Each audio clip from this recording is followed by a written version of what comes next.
बुलेटिनच्या सुरुवातीला बातमी बीडमधून आहे। धनंजय देशमुखांनी आंदोलनाचा इशारा दिलाय आणि यानंतर आता आंदोलनस्थळी बजरंग सोनावणे दाखल झालेत। यावेळी बोलताना बजरंग सोनावणेंनी पोलीस तपासावरती प्रश्नचिन्ह उपस्थित केले। धनंजयजी ज्या आंदोलनाचा त्यांनी इशारा दिला त्या निमित्ताने मी त्याला भेटलं पाहिजे, गावकऱ्यांना भेटलं पाहिजे। जर अशा प्रकारे भयभीत वातावरण आमच्या गावामध्ये होतंय, कुटुंबाचं होतंय, तर मायबाप सरकार न्याय कधी देणार आहे आणि न्याय देण्याच्या संदर्भात सरकार पॉझिटिव्ह आहे का? धनंजयना आणि कुटुंबाला भेटायला आलोय, त्यांना भेटून नंतर जाणार आहे। त्यांना विनंती करणार आहे की अशा पद्धतीचं आंदोलन करताना आणि मायबाप पोलीस यंत्रणा काय करते? एवढ्या दिवस झालं, आज 35-36 दिवस उलटले तरी सुद्धा आरोपीला 302 मध्ये घेतलं जात नाही।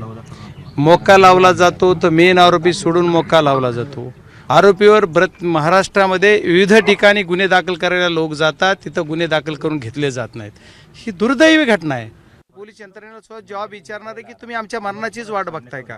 त्यांना एवढं भयभीत वाटतंय, चला आपण राहून काय करायचं, ही जर उद्या काही झालं, ही जर बाहेर आली तर आपल्याला मारतील, अशा पद्धतीचे धमक्या दिल्या। अहो, या जॉबामध्ये सुद्धा पोलीस यंत्रणेला या संतोष देशमुखांचे जी भाऊ आहेत धनंजय देशमुख आणि आमच्या ताई साहेब यांनी दोघांनी सुद्धा जॉबात दिलंय की याच्यामुळे धोका आहे असं संतोषनी सांगितलं, तरी मग त्या माणसाला 302 मध्ये घ्यायला एवढा वेळ का लागतोय? कुणाचा पोलीस यंत्रणेला फोन सापडत नाही? खरंच सापडत नाही का हो?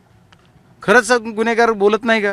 पोलिसांना कसं बोलतं करायचं हे माहित नाही, पोलिसाला ते कळत नाही। मग पोलीस कुणाला वाचवतायत आणि कुणाच्या प्रेशरने वाचवतायत? एबीपी माझा, उघडा डोळे बघा नीट।